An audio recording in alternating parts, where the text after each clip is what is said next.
Hi, I wanted to do a video and I wanted to just talk about giving yourself patience, grace, and understanding while you are going through this process. There's a lot that's going on, and it's really easy to be hard on ourselves. Why am I not adjusting? Why am I in so much pain? Why am I being a big baby? Why is this not easy? Because it's not. You are not being a big baby.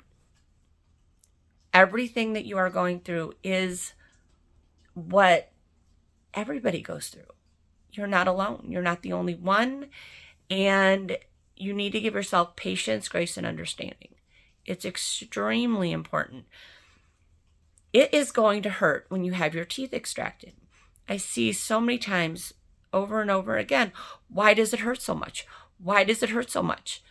Is it supposed to hurt so much? It is supposed to hurt so much. I printed this out a while ago, but this shows all of the nerves that we have going on from our mouths and going right up into our brains. So imagine when you have your teeth extracted, and see how big those teeth are. When you have your teeth extracted and they're pulled out, all those nerves are affected. So yes, it is going to hurt. It is going to hurt a lot. And the issue is that we're not often given pain medication, which, given the opioid issue in this country, in the world, I can understand why they wouldn't want you to be given some massive painkillers when you have your teeth pulled. But on the flip side, those are pretty big things that are yanked out of our mouths. And that's what we got going on. So yes, it's going to hurt, and Tylenol might not cut it. Advil might not cut it. Motrin might not cut it. So you are going to be in pain. That is completely normal. You're not being a baby. It's going to hurt. And for so many of us, myself included, I was given 2 tiny little pills to take before I left. It was 15 and a half years ago. I couldn't tell you the name of what I was given, but I remember taking these 2 little pills about a half an hour before I left the house. And then I remember waking up at home. A couple of hours later, all my teeth had been pulled. I had immediate dentures put in, and that's all I remember. My husband got me home safely and set me up on the couch. I remember waking up one time during the procedure, and I remember looking over at the table, and I saw this tooth that looked to be about that big. Obviously, it wasn't that big, but it looked like it was that big in my pretty out of it state of mind. And it was probably, about that big. And so that's all I remember from it. And they gave me a couple shots of Novocaine, I'm sure, but that's all we get. We don't get anesthesia. Most of us don't get anesthesia, and we're not put under during this process. We just have these teeth yanked out of our mouths. No big deal. 27 teeth. Have fun. I mean, most people are like knocked, for a loop and out of it and in pain and incapacitated for days and days and days for a tooth. Talk about like 15, 23, 27, 32. And it's, and we're treated like it's not supposed to be a big deal. It's a big deal. So you're going to be in pain. Then there's the adjustment period.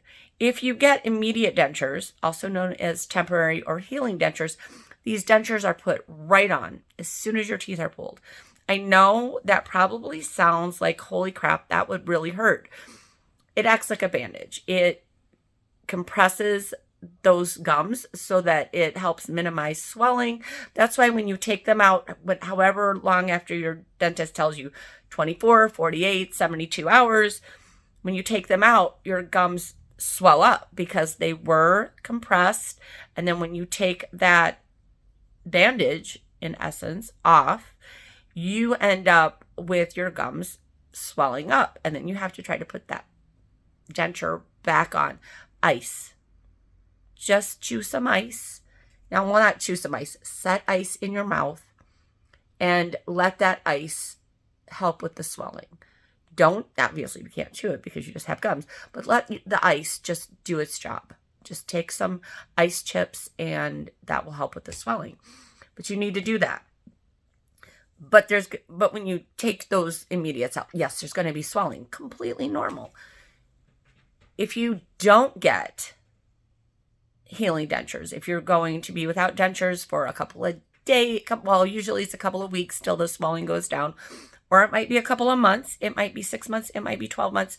It depends on if you're able to get your immediate dentures at those points. Some insurances only cover one pair of dentures, and if you don't have insurance, you can only afford one pair of dentures. So you have to make that call, and you might wait 6 or 12 months, and then you're living without teeth for that long, which comes with its own bunch of things up here. You don't have any teeth, and now in 2022, you have the option to wear a mask. When I got my teeth pulled in 2007, wearing a mask was not an option. It wasn't even something I would have thought about doing, and because it just wasn't a thing. But now you could get away with wearing a mask if you had to go out in public or anything like that, because it's not considered an oddity. It would have been considered very odd in 2007 to wear a mask. And the only ones that they would have had were surgical masks. And that would have just been it would probably cause way more problems. People probably would have wondered what was wrong with anybody wearing a mask back then. But now it's pretty, nobody's going to question if you wear a mask. But you have no teeth. So that's it. That's up there, because you have no teeth, and then you have to look at yourself and stuff. And then you have these gums that are just all like beat up because they're healing, and you can see them, and you see where your teeth were, and that's normal too. You're going to have spots where your teeth were because they were pulled out. So your gums are not going to be pretty and smooth.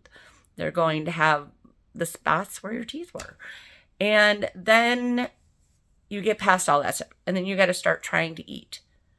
And you got to go through the soft food. I will be honest with you, 15 and a half years later, I hate soft foods. The texture of soft foods makes me want to gag, because that's all I could eat for so long. Like, I don't know so long, but like weeks. And I was just on this soft food diet. Plus, I also had my gallbladder taken out in, I'm trying to think, 2012. Also on a soft food diet. I hate soft food. So soft food makes me gag.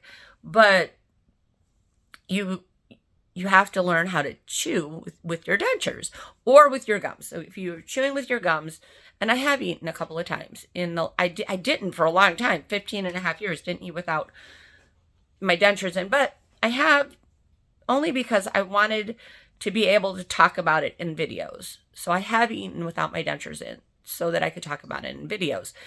And when you eat without your dentures in, with just your gums, what you need to do is you need to use your tongue and your hard palate, and you can also use your tongue and your gums, kind of mash it, but it's not going to be like a full-on chewing. You're not going to be chewing with your gums.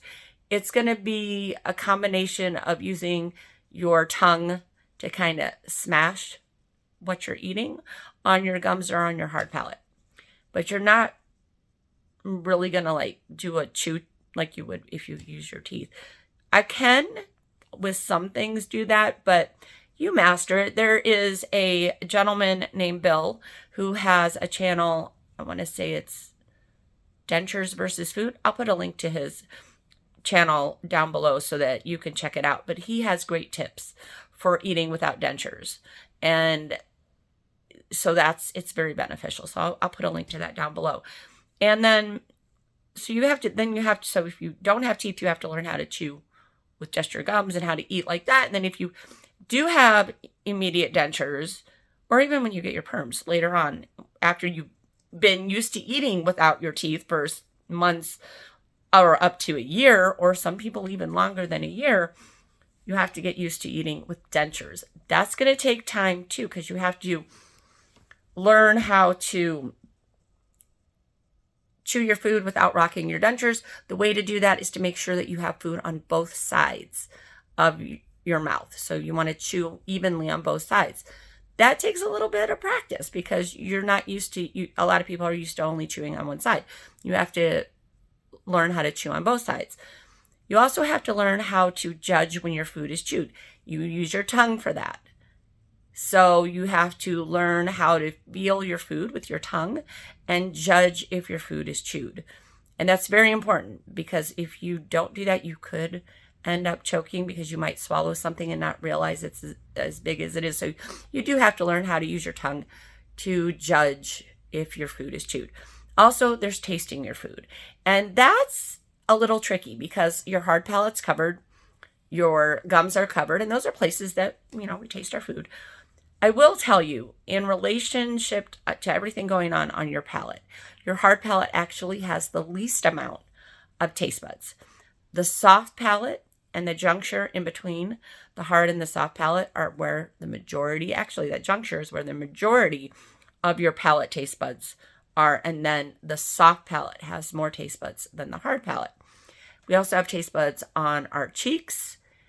Our tongue has a lot of, the whole tongue is covered with taste buds. And we also have taste buds on our upper esophagus and on the epiglottis. The epiglottis is that little trapdoor that prevents food and drinks from going into your windpipe. So that's why sometimes, you say you get food down the wrong, it went down the wrong pipe. So because you were talking or whatever, and that flap didn't do its job. So we have taste buds and receptors in so many spots in our mouth. It's just a matter of learning how to use those things. So what I do is I will let food just kind of set on my tongue and drinks kind of set on my tongue just for a couple of seconds, not minutes or anything. And when I'm drinking, I kind of do a swish so that I get the liquid on my cheeks. I push food up to my soft palate with my tongue.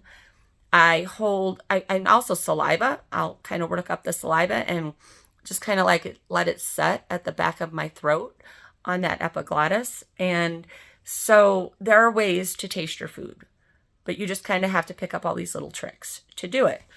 But that takes time. And so you're going to have to teach yourself how to do that.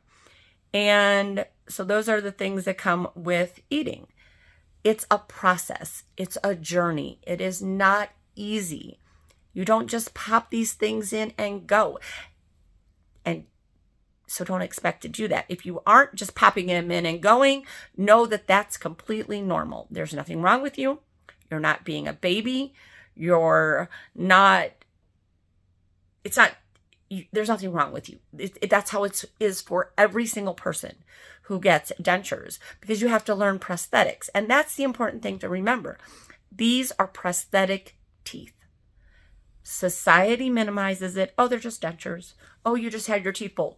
Let's see how you do if you have 20 some odd teeth pulled in one shot. You're not going to say to me, oh, it's just a couple teeth. No.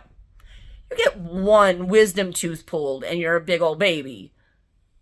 So do not tell me that 27 teeth or 32 teeth or 15 teeth is simple. You get a wisdom tooth pulled and you're or a molar that had a cavity and you're in immense pain and knocked down for days and days on end, but you want to tell the rest of the world, oh, 27 teeth, no big deal. That's a big deal. And so give yourself patience, grace, and understanding. If you had a limb amputated, you would give yourself those things while you adjusted to this mental trauma of having your leg amputated. You just had your teeth amputated. So give yourself that grace, patience, and understanding that you have to deal with this emotional trauma of losing your teeth. Of this part of you, even if it was failing you, even though they were failing you, they're a part of you and they're gone. And you're gonna have a mourning period for that. You're going to have a time frame where you're going to just feel sad because a part of you is gone, just as if you had a limb amputated. And then you have to learn, just as if you had a limb amputated and got a prosthetic limb, you have to learn to use your prosthetic. And that's a big thing as well. We are not treated the way that we should be. We are not given the same considerations that we would if we had a limb amputated or got a prosthetic limb. And that's unfortunate. I really do believe that the dental community should treat us like it is what it is. But it doesn't happen. Some dentists do. My dentist does, but not all dentists do. So just please give yourself patience, grace, and understanding. This is a process. It's not easy. It's hard. And you're not alone. You're not the only one. We've all been there. Everybody who is years into their journey has been there. Anybody who had their E-Day the same as you, extraction day, when they had their teeth pulled, they're going through the same things that you are. And the people that are getting ready to have their extraction day are going to go through all the same things that you're going through. So hang in there. Give yourself patience, grace, and understanding. That is the most important thing that you need to do. And I know this video was kind of long. I got a little chatty here, so I'm going to go ahead and go. And I just wanted to just say that. Please give yourself patience, grace, and understanding. It's so important to do that. There's nothing wrong with you if you didn't just pop them in and go like a champ, because it's a process and it's not easy. So I'll talk to you later. Bye.